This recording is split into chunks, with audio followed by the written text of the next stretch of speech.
সত্যি খুব ভালো। আমরা সকালে টিফিন ওখানে করেছি, খুব ভালো লেগেছে, তাই রাতেরটাও নিয়ে এসেছি।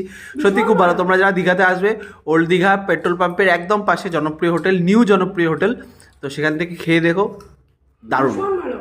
সত্যি। আগের দিন যে আমরা বিরিয়ানি খেয়েছিলাম, ভাবতে পারছি না, খাইয়ে দাও, ভালো হয়েছে গো, মারাত্মক। এবারে চিকেন করে চিকেন ভর্তার ফ্যান হয়ে গেল সত্যি। নিজে বলো। আমি ফার্স্ট টাইম গেলাম, দারুণ। মানে 10 নাম্বার দিতে পারলে আমি 1 নাম্বার কাটতে পারবো না। একটা ঝটকা মতো লাগলো হঠাৎ করে মুখে দিয়ে, আরেকটু ঝাল হলে মানে রুমের তারা ভালো লাগবে। দারুণ লাগলো। হেভি হেভি খুদ বার করা যাবে না, একদমই খুব ভালো। এর মধ্যে প্রচুর চিকেনের কুচি রয়েছে, আমি যেটুকু খেয়ে বুঝলাম। হেভি লাগছে, হেভি হেভি হেভি। তোমরা কারা কারা খেয়েছো, কিসের সাথে খেয়েছো, এই জিনিসটা অবশ্যই কমেন্ট করে জানিও। তো মারাত্মক লাগলো গো। আচ্ছা কেকটা এখন খাবো, তখন দেখাবো। আর পাশে পেস্ট্রিগুলোও পড়ে রয়েছে, আমাদেরকে ডাকছে, এগুলো বলছে আসো আসো আসো। মিষ্টি মুখটা শেষে করা দুটো আম দুদিকে, একদিকে দুটো